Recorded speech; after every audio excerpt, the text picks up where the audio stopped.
परभणी शहरातील रस्त्यांची अवस्था अत्यंत दयनीय झालेली आहे। आपण बघू शकतो परभणी शहरातील हा मुख्य रस्ता आहे नानलपेठ ते आपना कॉर्नर। या रस्त्याची अवस्था जी आहे ती अत्यंत दयनीय झालेली। केवळ हाच नाही तर परभणी शहरातील कुठलाही रस्ता जर आपण घेतला तर या रस्त्यांची अवस्था अत्यंत खराब झालेली आहे। रस्ता आहे का की खड्डे आहेत हाच प्रश्न या ठिकाणी पडलेला आहे। आणि याच संदर्भामध्ये आज गंगाखेडचे आमदार रत्नाकर गुट्टे या रस्त्याची पाहणी करतायत। काय वाटते तुम्हाला परभणीकरांच्या हालापेष्टा तुम्ही बघितलेल्या आहेत? नाही, आता मी जेलच्या कॉर्नर पासून मी आता हा रस्ता पाहत आलो। मला एकंदरीत असं वाटतं की जवळजवळ हा आपण देश स्वतंत्र झाला आपला आणि महाराष्ट्र त्याच्यामध्ये आपण महाराष्ट्रामध्ये मंत्रिमंडळ आलं, महाराष्ट्राची स्थापना झाली तेव्हापासूनचा हा जिल्हा आहे। आणि दुर्दैवानं असं सांगावंसं वाटतं की या खड्ड्यामध्ये रस्ता आहे का रस्त्यामध्ये खड्डा अशी परिस्थिती तेव्हाच आहे। त्यापासून लातूर वेगळं झालं, लातूरचं डेव्हलपमेंट किती झालं बघा। इकडे उस्मानाबाद जिल्हा झाला ते बघा तुम्ही कसं झालं आहे। इकडे जालना जिल्हा झाला ते कसं आहे बघा। आणि आपल्यातून हिंगोली गेलेला आहे बाजूला, ते हिंगोलीची किती आपण तिथं रस्ते बघा, तिथली जी काय व्यवस्था आहे तिथली, मग बिल्डिंगी असतील, वेगवेगळे ऑफिसेस असतील, किती सुंदर झालं तिथं। आणि परभणी जिल्हा महाराष्ट्राची स्थापना झाली तेव्हापासूनचा जिल्हा हा, तरी पण आतापर्यंत साधे रस्ते नाहीत म्हणजे दुर्दैव याचं असं वाटतं।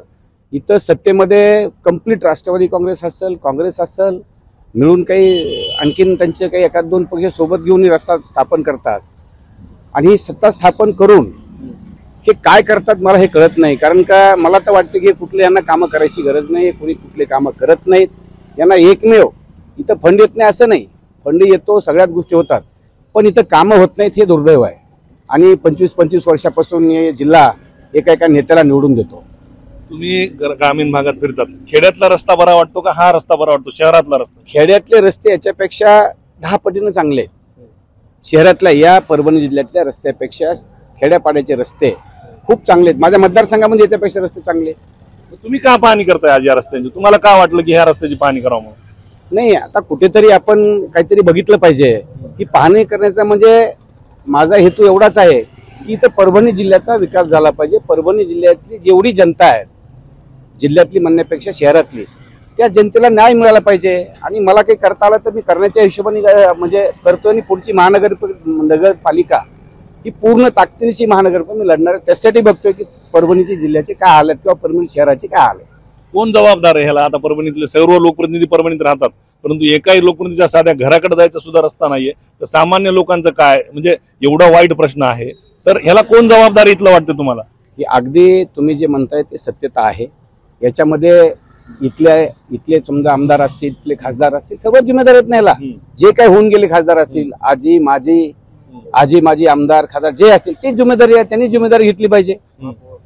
महापौर असतील, सगळ्यात जास्त महापौर, पहिली नगरपालिका होती, नगरपालिकेने कुठला विकास केला नाही। आता महापौर आहे, महापौराने कुठला विकास केला नाही। आता मला वाटतं 10 वर्षापासून महापौर झालेला आहे, तरी पण महापौरने कुठला विकास केलेला नाही। आणि शहराचा विकास करणं हे गरजेचं आहे, पण शहराचा विकास होताना दिसत नाही। आता ह्याला जबाबदार कोण आहे असं वाटतं तुम्हाला? जबाबदार इथली नेते मंडळी जबाबदार आहे। इथले जेवढे काही जिल्ह्यातले नेते आहेत, या शहरामधले काही नेते, ते नेते मंडळी जिम्मेदार आहे।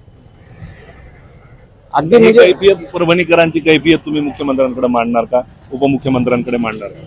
100% मी उपमुख्यमंत्र्यांना विचारणार, म्हणजे त्यांना जे काय मुख्यमंत्र्याला मला बोलता येईल तेवढं मुख्यमंत्र्याला बोलणार। आणि DCM साहेबाला, दोन्ही आम्ही DCM साहेब आहेत आणि मुख्यमंत्री आहेत, त्यांच्याशी चर्चा करणार किंवा परभणी जिल्ह्याची हालत इतकी वाईट आहे, ते परभणी जिल्ह्याच्या रस्त्यासाठी आपण काहीतरी केलं पाहिजे। आणि दुसरी गोष्ट काय चालतं इथं, मी एकमेकावर ढकलतात। महापालिका म्हणते आमचा रोड नाही, BNCचा आहे, BNC म्हणते आमचा काही संबंध नाही, पण अक्षर शहरातले रोड BNCचे होतात का? कोणी सांगितले का शहरातले रोड BNCचे आहेत म्हणून?